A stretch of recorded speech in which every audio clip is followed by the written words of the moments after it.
한국경제TV 생생한 실전 투자 정보 와우퀵. 월 5,000원 커피값으로 투자 정보가 내 손 안에 배달됩니다. 와우킥 N에서 만나요. 네, 매크로인사이트 시작해 보도록 하죠. 신윤정 SK증권 연구원 모셨습니다. 어서 오세요. 반갑습니다. 트럼프 발언에 우리가 또 주목을 할 수밖에 없습니다. 트럼프가 SNS를 통해서 이란과 거래하는 모든 나라에게 25% 관세를 부과하겠다. 또 이런 발언을 했죠. 정확하게 어떤 거래인지 설명되지 않았지만 우리가 주요국이라고 생각을 하면 인도나 중국이 되겠죠. 트럼프가 관세로 이렇게 또 한 번의 혼란을 주고 있는데 글로벌 경제는 어떤 영향을 미칠까요? 사실 뉴스로 접해보셨을 것 네. 같은데요. 25% 모든 거래하는 국가들에게 부과를 하겠다라고 발표를 했습니다. 트럼프 대통령 같은 경우에는 이란 정부가 이제 반정부 시위를 너무나도 강경하게 대응을 하다 보니까 그거에 대해서 경고성 발언들을 계속 해왔었는데요. 지금과 같은 경우에는 이란과의 또 협상을 앞두고 있었던 상황이었기 때문에 한 차례 더 강경한 스탠스를 보여줬다라고 생각을 하고 있습니다. 근데 말씀해 주셨던 것처럼 이란 경제라는 자체가 원유에 너무나도 의지를 굉장히 높게 가지고 있었던 국가 중에 하나입니다. 그렇기 때문에 경제적으로 조이기에 나섰다라고 평가를 하고 있다라고 말씀드리고 있을 것 같은데요. 근데 말씀해 주셨던 국가들처럼 익스포저가 좀 높은 국가들이 있습니다. 근데 주목해볼 부분들이 말씀해 주셨던 중국이 가장 대표적인 예시다라고 말씀을 드리고 있는데요. 생각보다 복잡한 이슈입니다. 그 이유가 중국 같은 경우는 지금 미중 무역 분쟁이 휴전 상태에 좀 돌입을 해 있는 상태였는데 25%를 또 한번 관세를 맞게 된다면 무역 휴전 상태가 흔들릴 수 있다라는 부분들 때문입니다. 물론 세부 자세한 항목들은 성명 좀 내용을 확인해 봐야 되겠지만 그런 부분들의 확인이 꼭 필수적으로 거쳐야 될 것 같다라고 말씀을 드리고 있고요. 제가 말씀드리는 분명한 점은 원래 통상이라는 것 자체가 무역 경쟁을 할 때 경제를 중심으로 무역 시대를 펼쳤었던 과거 시대와는 다르게 지금과 같은 경우는 안보랑 정치에 관련한 무역 시대가 열렸다, 재편성에 들어가고 있다라는 점을 좀 세계를 볼 때 봐주셔야 될 것 같다라고 말씀드립니다. 네, 연구원님과 고용 지표도 분석을 해보도록 하겠습니다. 비농업 고용이 공개가 됐고 고용은 예상에 미치지 못했지만 실업률이 낮아지는 소위 말해 좀 애매한 현상이 나타났어요. 어떻게 해석하셨어요? 올해 이번에 경제지표 발표한 것들이 많이 혼재가 되어 있다라는 평가들이 굉장히 많습니다. 말씀해 주셨던 것처럼 고용은 나아졌는데 실업률이 또 함께 나아졌기 때문에 이거 좋게 평가해야 되는 거냐 안 좋게 평가해야 되는 거냐라는 우려들이 많이 나왔기 때문인데요. 근데 먼저 고용 면접 말씀드리자면 시장 예상치 하회하는 5만 명으로 집계가 됐습니다. 가장 좋았던 건 서비스 부분이었는데요. 교육이나 헬스, 레저 부분들이 주요 견인을 하고 있었고 상품은 그에 미치지 못하는 모습 보여줬습니다. 주체로 누가 있었느냐 말씀드리면 정부 고용이 조금 힘을 내주기 시작하면서 모멘텀이 좋았다라고 말씀을 드리고 있습니다. 근데 우리가 고용 지표를 볼 때 주목해야 할 부분이 크게 두 가지가 있었습니다. 첫 번째로는 고용 내 수요를 담당하고 있는 즉 기업이죠. 기업 같은 경우 채용 여력이 조금 둔화가 되고 있다라는 건데요. 즉 잡이 열리고 있지 않다라는 걸 의미를 합니다. 그와 동시에 민간에서는 고용에 대한 자신감을 또 잃어가고 있습니다. 흔히 자발적 퇴사율을 이라고 얘기를 하는데요. 내가 지금 현재 직장을 그만둬도 다른 데를 갈 수 있다라는 자신감이 빠르게 줄어들고 있습니다. 즉 결과적으로 고용 시장의 둔화는 마찬가지로 가시화되고 있다라는 측면을 말씀드립니다. 근데 참 흥미로운 부분이 시장 내에서 반응이 크게 부정적이지가 않았습니다. 그 이유는 바로 실업률 때문이다라고 말씀드리고 있는데요. 물론 이제 계절 조정 영향이나 아무래도 이제 경제 활동이 좀 감소됐다라는 부분들을 좀 고려해 볼 필요가 있겠지만 실업률 예상치랑 이상치 모두 다 하회하는 긍정적인 모습들이 나왔습니다. 근데 이 부분이 고용에 대한 급격한 위축이 되면서 경기 침체가 오는 리스크를 좀 줄여주고 있다라고 시장이 긍정적으로 평가를 했기 때문에 이 부분들 긍정적으로 반영됐다라고는 말씀드리고 있지만 안전한 지표냐라고는 말씀을 드리기가 어려울 것 같습니다. 그 이유가 아무래도 장기 실업이 좀 증가하고 있다라는 부분들 때문인데요. 그에 따라서 고용 지표에 좀 지속적인 모니터링 해주실 필요가 있을 것 같다라고 말씀드립니다. 고용의 자리가 열리지 않고 있다는 게 AI의 영향도 있을까요? 사실 AI라는 것 자체가 아시는 것처럼 굉장히 단순 업무에 굉장히 강합니다. 맞아요. 그렇기 때문에 우리가 흔히 아는 사회 초년생이 흔히 직장에 시작할 때 하는 업무들을 대체할 가능성이 굉장히 높다라고 평가가 되고 있는데요. 그래서 최근에는 청년 실업률이 좀 높아지고 있는 것도 그에 대한 연관이 높다라고 평가가 됩니다. 근데 이에서 말씀드렸던 부분 중에 하나가 기업들이 채용을 하지 않는다라는 부분 중에 하나도 잡을 오픈할 유인이 많이 떨어지고 있다는 네. 측면인데요. 그 부분들이 AI로 대체되고 있는 부분들 때문이지 않을까라고 평가가 됩니다. AI도 당연히 고용 시장에 좀 영향을 주고 있는 것 같습니다. 고용 둔화가 지속이 되면 우리가 뭐 심리 자체가 고용이 둔화가 되면 소비도 위축이 되잖아요. 소비탄은 어떻습니까? 지금 미국 네. 사실 소비가 굉장히 흥미로운 부분들 중에 하나입니다. 소비가 둔화될 것 같은데 둔화가 되고 있지 않고 생각보다 견조하게 잘 버티고 있다라는 측면들 때문이었는데요. 최근에 미국 GDP나 소매 판매 추이에서도 확인하셨던 것처럼 소비가 예상보다 견조하게 잘 나와주고 있는 상황입니다. 물론 경각심은 좀 유지가 되고 있지만 우려 요인은 크지 않은 상황이다라고 정리해 드릴 수 있을 것 같은데요. 특히 지금 이번에 발표될 지표들 같은 경우에는 연말 소비 시즌까지 함께 반영이 되고 있기 때문에 예상보다도 더 긍정적으로 나오고 있는 상황입니다. 근데 사실 돌아볼 때 향후 어떻게 될 거냐가 사실 메인 포인트다라고 그쵸? 말씀드리고 있는데요. 향후 방향성은 이제 둔화가 될 거다라고 말씀을 드립니다. 그 이유가 가계가 소비라는 데 있어서 가장 핵심적인 건 결국에는 소득입니다. 근데 소득의 근원은 결과적으로 노동시장에 있다라고 말씀을 드리는데요. 앞서 말씀드렸던 것처럼 고용시장이 이젠 둔화의 길을 걷고 있습니다. 임금의 탄력성도 함께 줄어들고 있는 상황이기 때문에 점차적으로 이제 가계 소비도 함께 둔화될 거다라고 말씀을 드립니다. 그와 동시에 최근에 얘기가 굉장히 많이 나오는 것 중에 하나가 가계의 부채 부담인데요. 가계도 생각보다 부채 부담을 빠르게 체화를 하고 있습니다. 그래서 그러한 부분들을 공식적으로 가렸을 때 결과적으로 둔화의 길을 걷는다라고는 말씀드리지만 그럼 미국 경기는 침체냐라고 물어보시면 그렇진 않다라고 말씀을 드립니다. 그 이유가 전반적으로 고려했을 때 미국 가계 소비의 60%는 고소득 계층이 차지를 합니다. 네. 그럼 결과적으로 고소득 계층의 소비가 끊기지 않는 한 경기가 급격하게 두그러들 가능성은 좀 낮다라고 평가가 되고 있는데요. 아시는 것처럼 지금 고소득자들은 계속 소비를 해주고 있는 상황이고요. 즉 소비 모멘텀이 살아 있습니다. 그래서 그런 기조하에서는 점진적 둔화 방향성이 맞다라고 봐주시면 될 것 같습니다. 네, 연말의 반짝 효과로 소비는 견조하지만 그 중심이 저소득층이 아니라 고소득층이 끌고 가고 있다는 점은 우리가 좀 체크를 해봐야 될 것 같습니다. 자, 우리 시간으로 오늘 밤이죠. 미국의 CPI 발표도 앞두고 있습니다. 발표를 앞두고 지금 뭐 간밤 미증시도 상승폭이 살짝 제한이 되고 있는데 시장의 전망은 어떻습니까? 또 말씀해 주셨던 네. 것처럼 오늘 또 CPI 발표를 앞두고 있는 상황입니다. 중요한 지표죠. 이번 12월 같은 경우에는 2.7% 컨센서스를 가지고 있는 상황이고요. 이전치랑 동일하게 발표될 것 같다라는 게 이제 지금 컨센서스다라고 말씀을 드릴 수 있을 것 같은데요. 네, 사실 좀 모멘텀을 좀 길게 봤을 때는 점진적으로 인플레이션 압력이 둔화될 것 같다라고는 말씀을 드리지만 이번 CPI 같은 경우 조금 추정치를 상회할 가능성이 있지 않을까라고 말씀을 드립니다. 지난 데이터가 조금 다 차이가 있었기 때문이다라고 말씀드리는데요. 아시는 것처럼 연방정부가 셧다운을 했었습니다. 그럼 결과적으로 데이터에 공백이 생겼다라는 부분들 때문에 CPI가 상대적으로 좀 완만하게 발표가 됐었는데요. 흔히 캐리드 포워드 임플리케이션이라고 말씀을 드립니다. 결과적으로 이전 가격이 2월 대체되는 부분들 때문에 상대로 나왔던 부분들이 있었었는데 이번 같은 경우는 데이터 수집이 좀 본격화되는 부분들이 있었기 때문에 아무래도 상승폭이 좀 나타나지 않을까라고 말씀을 드리고 있습니다. 물론 지금 현재 같은 경우에는 에너지 가격이 좀 낮게 집계가 되고 있는 상황이고요. 아무래도 주택 가격도 좀 하락이 되고 있는 상황이기 때문에 물가 전반적인 안정에는 이 부분들이 긍정적인 영향을 미친다라고 말씀을 드리고 있습니다. 근데 우리가 고려해야 될 부분은 앞서 전달드렸던 이런 가격 부분들뿐만 아니라 관세 가격 정가도 좀 고려해 볼 필요가 있을 것 같다라고 말씀을 드리는데요. 모든 정부 정책이라는 부분들은 시차를 가지고 현실 경제, 실물 경제에 반영이 됩니다. 특히 관세 같은 경우엔 더더욱 그럴 수밖에 없는데요.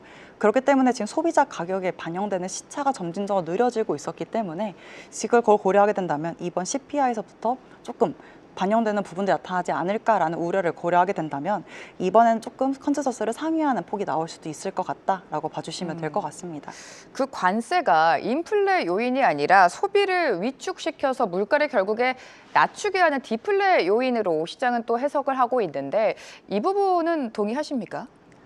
사실 그것도 네. 굉장히 흥미로운 부분 중에 하나입니다. 왜냐하면 사실 소비 물가라는 것 자체가 수요 견인 인플레이션과 공급 견인 인플레이션 두 가지로 나뉩니다.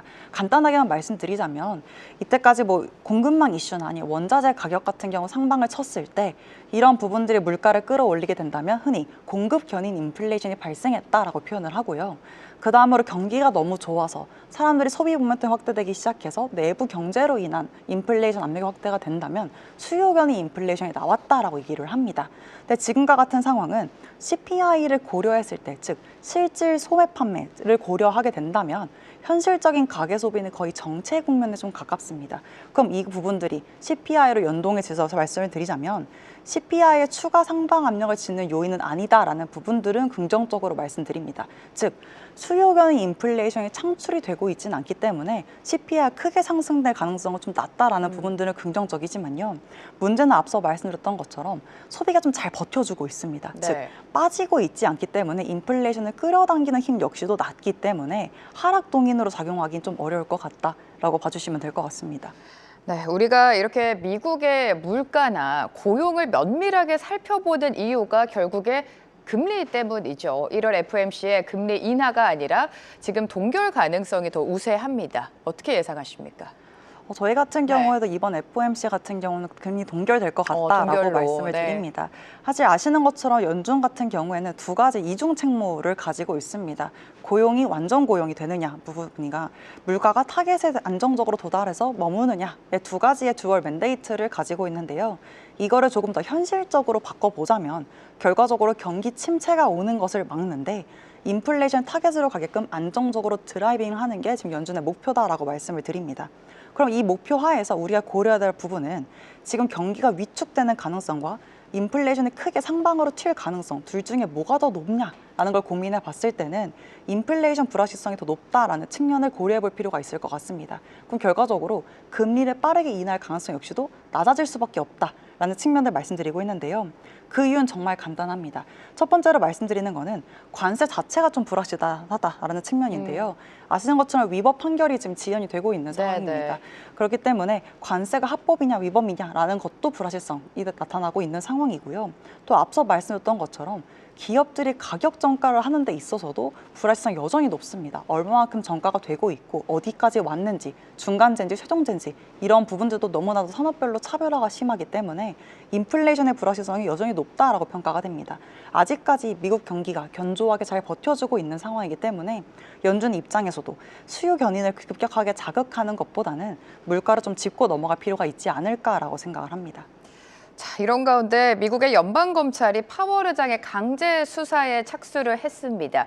이렇게 연준 의장과 현직 대통령이 정면적으로 충돌하는 것은 사상 초유의 일이 아닐까라는 생각이 듭니다. 이러한 사태를 보고 투자자 입장에서도 또 국민 입장에서도 당연히 시선이 좋지만은 않죠. 불안감만 계속 커지고 있잖아요. 이 부분 어떻게 보세요? 사실 지금 최근에 네. 트럼프 행정부의 잡음이 좀 끊이지가 않고 맞아요. 있는 상황입니다. 특히 말씀해 주셨던 것처럼 연준의 의장과 트럼프 대통령이 입장 대립을 하는 거는 좀 상초유의 사태다. 이렇게 공식적으로, 네, 말씀을 드릴 수 있을 것 같은데요. 근데 사실 이 부분들이 트럼프 행정부 입장에서 대변을 통해 입장을 표명했던 부분들은 우리 통화 정책에 압박을 주는 것은 아니다라는 부분들을 전달을 했었지만 사실 지금까지 트럼프 대통령이 SNS를 통해서 지속적으로 파월 의장에 대해서 저격을 굉장히 많이 해왔기 때문에 통화 정책 방향성에 대한 압박으로 해석이 되고 있다라고 봐주시면 될 것 같습니다. 근데 이 부분들이 연준 입장에서 갑작스럽게 통화 정책 스탠스를 전환할 요인이 되느냐를 고려해 봤을 때는 아니다라고 말씀을 드리고 있는데요. 첫 번째로 말씀드리는 건 파월 역시도 의사를 전달을 했습니다. 이런 부분들이 압박으로 다 느끼고 있고 하지만 나는 의무로 책무를 다할 것이다 라는 의사를 표명을 했기 때문에 파월 스탠스는 유지되고 있다라는 측면들을 좀 메인으로 말씀드리고 있고요. 또한 지금 최근에 굉장히 얘기가 많이 나오는 것 중에 하나가 연준의 독립성입니다. 연준의 독립성이 흔들리게 되면요. 통화 정책의 신뢰도가 또 무너질 수밖에 없습니다. 당연하게도 이거를 막아야만 하기 때문에 급격한 통화 정책 전환 가능성은 낮을 수밖에 없을 것 같다라고 말씀을 드리고 있고요. 근데 이것뿐만 아니라 사실 현실적인 이유가 더 큽니다. 앞서 말씀드렸던 것처럼 경기 불확실성보다는 아직까지는 인플레이션 압력에 대한 불확실성이 너무나도 높기 때문에 그런 부분들을 고려하게 된다면 아직까지는 확인을 작업을 거쳐야 되지 않을까라고 봐주시면 될 것 같습니다.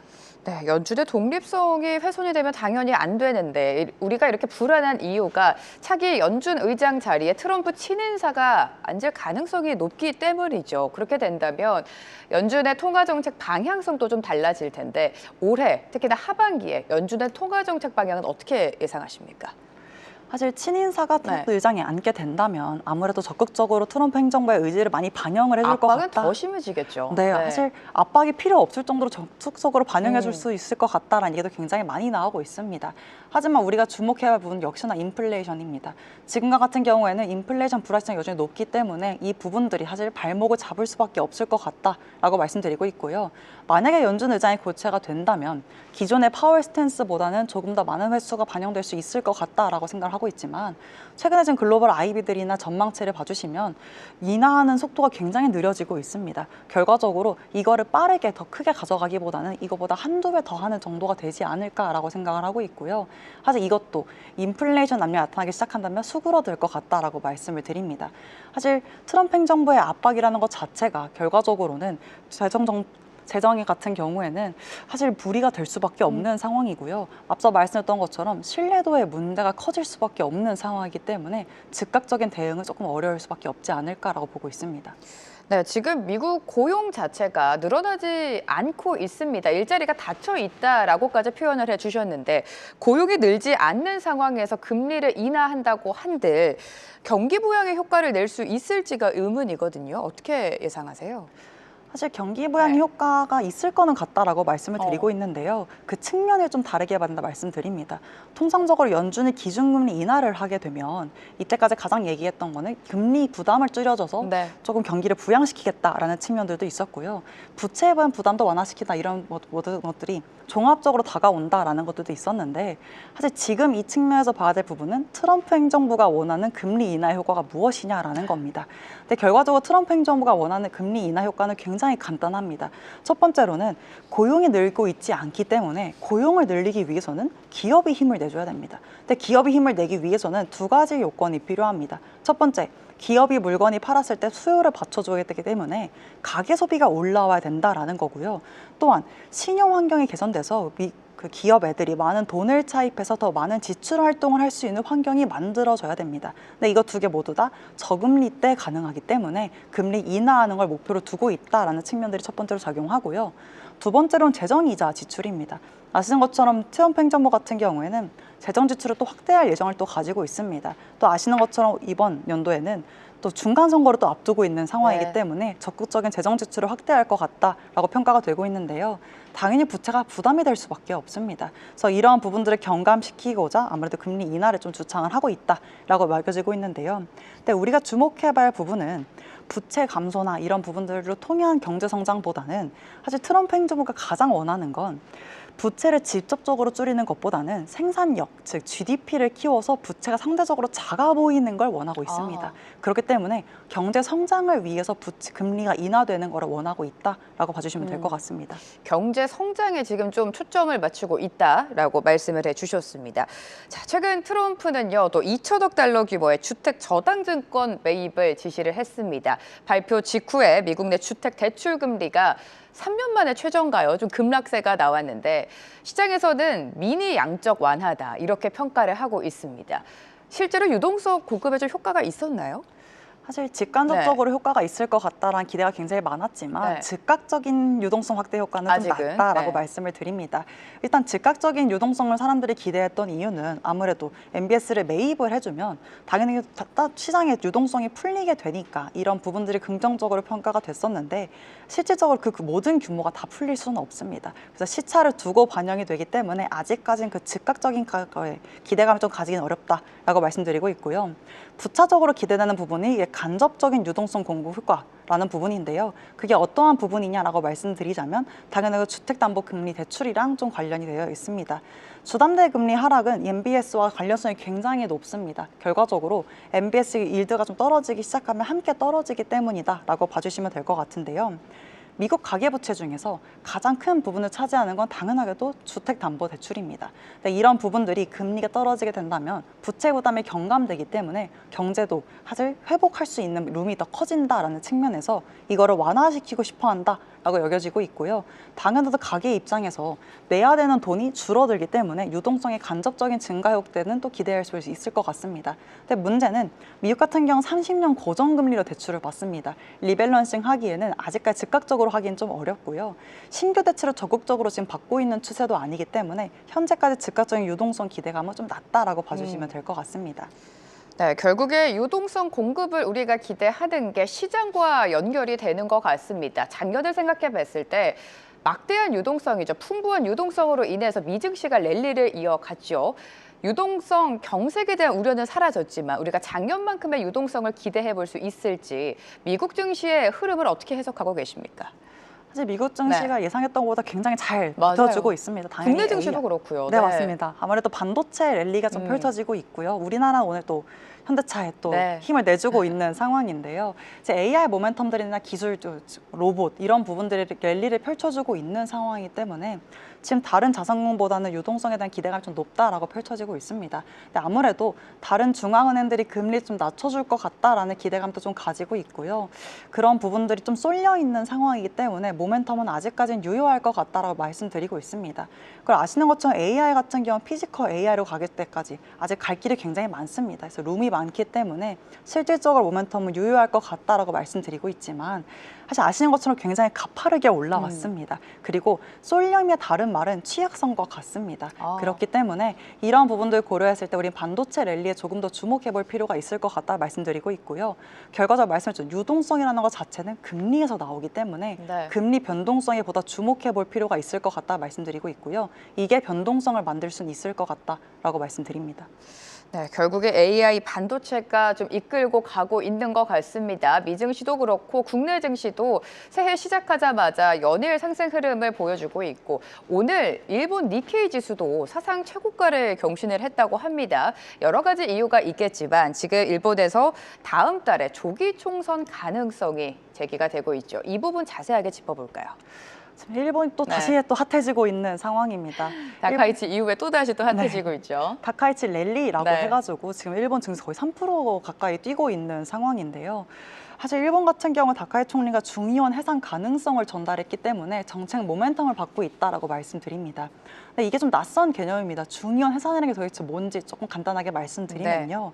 일본 같은 경우는 중의원이라는 개념이 존재를 합니다. 우리 일본, 미국으로 치면 그 아까 하원과 같다라고 봐주시면 될 것 같은데요. 일본은 총리가 중의원을 해산시킬 권한을 좀 가지고 있습니다. 근데 언제 해산을 시키냐 봤을 때 중의원 선출하면서 정치적 입장을 좀 견조하게 확인을 할 수 있다라는 부분들도 작용을 하고 있고요. 정책 기반을 확대할 수 있기 때문에 그걸 위해서 해산을 시킨다라고 봐주시면 될 것 같습니다. 지금 다카이치 총리 같은 경우에는 지지율이 거의 80% 가까이 육박을 합니다. 그렇기 때문에 이걸 모멘텀을 기반으로 해서 더욱더 기반을 확고히 하기 위해서 중의원을 조기 해산할 수 있을 것 같다라는 가능성이 나오고 있다라고 봐주시면 될 것 같습니다. 그래서 지금과 같은 다카이치 총리 같은 경우에는 굉장히 외교적인 모멘텀을 많이 보여주고 있습니다. 그래서 이러한 것들이 마무리가 되기 시작한다면 입장을 좀 표현해 줄 것 같다라고 전달을 하고 있는데요. 이게 조금 흥미로운 부분 중에 하나가 자민당 내부의 인사들과 얘기가 안 됐다는 얘기가 나오고 있다는 건데요. 다카이 총리가 됐을 때 가장 크게 서포트를 해줬던, 즉 킹메이커라고 불렀던 아소다로 부총재가 있습니다. 아소다로 부총재 같은 경우에는 이런 것들이 소통이 부재했다는 얘기가 좀 나오고 있는 인사 중에 하나입니다. 그럼 결과적으로 다카이치 총리가 이런 인사들과의 합의 없이 자민당 그 중의원 해산할 수 있을까에 대한 좀 의문을 가지고 있기 때문에 아직은 불확실성이 남아있긴 하지만 지금 이런 지지율을 기반했을 때는 조금 가능성이 높을 것 같다라고 말씀을 드립니다.